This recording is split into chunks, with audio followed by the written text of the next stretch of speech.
আসসালামু আলাইকুম। আশা করি সবাই সুস্থ এবং ভালো আছেন।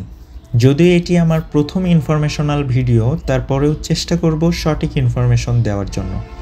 আজকে আমার টপিক হচ্ছে এসপিটি টেস্ট কী, কেন এবং কিভাবে করা হয়। ভূমির শক্তি ও গঠন বোঝার জন্য সবচেয়ে গুরুত্বপূর্ণ টেস্টগুলির মধ্যে একটি হলো এসপিটি বা স্ট্যান্ডার্ড পেনিট্রেশন টেস্ট। আজ আমরা জানব এসপিটি টেস্ট কী, কেন করা হয় এবং কিভাবে এটি সম্পন্ন করা হয়। এই ভিডিও থেকে আমরা একটি ইনিশিয়াল ধারণা নেওয়ার চেষ্টা করব। এসপিটি টেস্ট কী?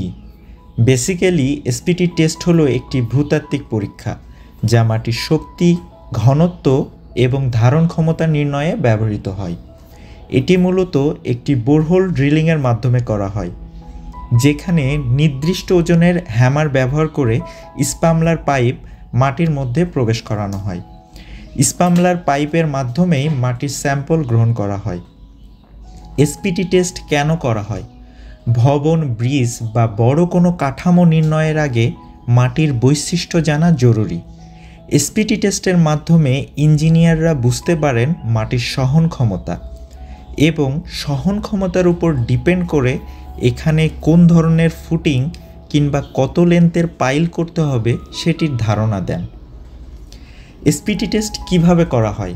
প্রথমে বোরহোল ড্রিল করা হয়, তারপর স্ট্যান্ডার্ড স্প্লিট ব্যারেল স্পামলার পাইপটিকে ছিদ্রে প্রবেশ করানো হয়। নির্দিষ্ট উচ্চতা থেকে নির্দিষ্ট ওজনের হ্যামার ফেলা হয়। প্রতি 15 সেন্টিমিটার প্রবেশে হ্যামারের আঘাত সংখ্যা গণনা করা হয়।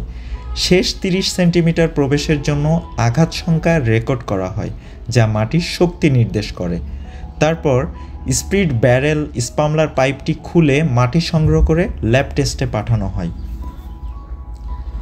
এই ছিল আজকের ভিডিও। আশা করি ইনিশিয়াল ধারণা আপনি এসপিটি টেস্ট সম্পর্কে পেয়ে গেছেন। ধন্যবাদ সকলকে।